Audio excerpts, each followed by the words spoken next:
രോഗങ്ങളുടെ എണ്ണം കൂടി വരികയാണ്. രോഗികളുടെ എണ്ണമോ കൂടി വരികയാണ്.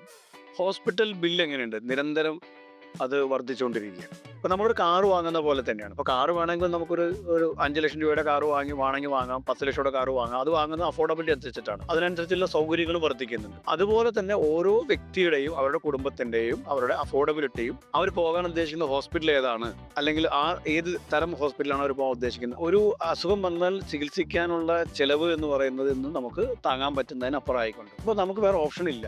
ഇന്നിപ്പോൾ നല്ല രീതിയിൽ ഒരു മികച്ച ചികിത്സ കിട്ടണമെന്നുണ്ടെങ്കിൽ നിങ്ങൾക്കൊരു ഹെൽത്ത് ഇൻഷുറൻസ് അനിവാര്യമാണ്. ഹെൽത്ത് ഇൻഷുറൻസ് എന്ന് പറയുന്ന ഇന്ന് എല്ലാവർക്കും ആവശ്യമുള്ള ഒരു പ്രൊഡക്റ്റാണ്. നിർബന്ധമായി എല്ലാവരും എടുത്തിരിക്കുന്ന ഒരു പ്രൊഡക്റ്റാണ്. പക്ഷേ ഹെൽത്ത് ഇൻഷുറൻസിനെ കുറിച്ച് നമുക്ക് ഒത്തിരി എൻക്വയറീസ് വരുമ്പോൾ അതിനെക്കുറിച്ച് ഒത്തിരി സംശയങ്ങൾ ഉണ്ടാകുന്നുണ്ട്. ഇന്ന് നമ്മളുടെ ആയിരിക്കുന്ന ശ്രീകുമാർ സാറാണ്, HDFC എർഗോ ഹെൽത്ത് ഇൻഷുറൻസിൻ്റെ സ്റ്റേറ്റ് ഹെഡാണ്. സാർ, നമുക്ക് സാറിനറിയാം, നമ്മൾ കോർപ്പറേറ്റ് ഏജൻ്റാണ് തിരുക്കൊച്ചി ഫൈനാൻഷ്യൽ സർവീസ്. നമ്മൾ നല്ല രീതിയിൽ ഹെൽത്ത് ഇൻഷുറൻസ് വിൽക്കുന്നുണ്ട്.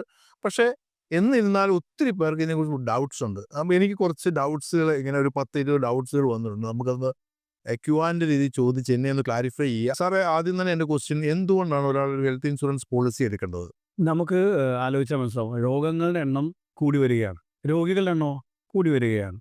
ഹോസ്പിറ്റൽ ബില്ല് എങ്ങനെയുണ്ട്? നിരന്തരം അത് വർദ്ധിച്ചുകൊണ്ടിരിക്കുകയാണ്. നമ്മുടെ നാട്ടിൽ നോക്കിയാൽ മൾട്ടി സ്പെഷ്യാലിറ്റി ഹോസ്പിറ്റലാണ് ഭൂരിഭാഗം. അപ്പോൾ ഒരു അസുഖം വന്നാൽ ചികിത്സിക്കാനുള്ള ചെലവ് എന്ന് പറയുന്നത് ഇന്ന് നമുക്ക് താങ്ങാൻ പറ്റുന്നതിനപ്പുറമായിക്കൊണ്ട്. അപ്പോൾ അതുകൊണ്ട് അതിനെ മാനേജ് ചെയ്യാനായിട്ട് ഇന്നൊരു ഹെൽത്ത് ഇൻഷുറൻസ് ഇല്ലാതെ പറ്റില്ല എന്ന അവസ്ഥയിലേക്ക് ആയിക്കൊണ്ട്. അപ്പോൾ ഹെൽത്ത് ഇൻഷുറൻസ് എല്ലാവരും എടുക്കുക തന്നെ വേണം.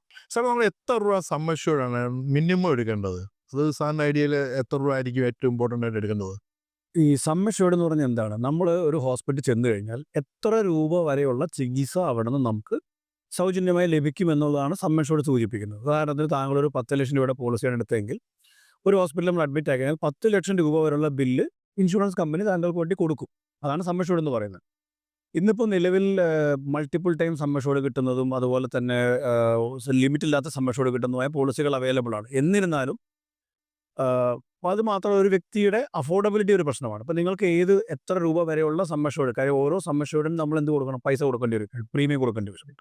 അപ്പോൾ അതുകൊണ്ട് തന്നെ നിങ്ങളുടെ അഫോർഡബിലിറ്റി, നിങ്ങൾക്ക് എത്ര രൂപ അതിന് വേണ്ടി ചിലവാക്കാൻ പറ്റും എന്നതിനോട് ബേസ് ചെയ്തിട്ടാണ് നമ്മൾ സം അഷ്യൂർഡ് ചൂസ് ചെയ്യുന്നത്. പിന്നെ നിങ്ങൾ ജീവിക്കുന്ന നഗരം, നിങ്ങൾ ജീവിക്കുന്ന ഗ്രാമത്തിലാണോ അവിടെയുള്ള ഹോസ്പിറ്റലുകൾ, ഇതെല്ലാം ഒരു പരിഗണനയുടെ വിധേയ വിഷയമാണ്.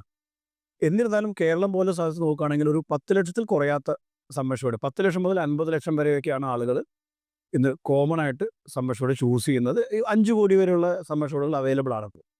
സാർ, ഒരു മെഡിക്കൽ ഇൻഷുറൻസ് എടുത്തു കഴിഞ്ഞാൽ, പോളിസി എടുത്തു കഴിഞ്ഞാൽ എന്തെല്ലാം അസുഖങ്ങൾ അതിൽ കവറാവും?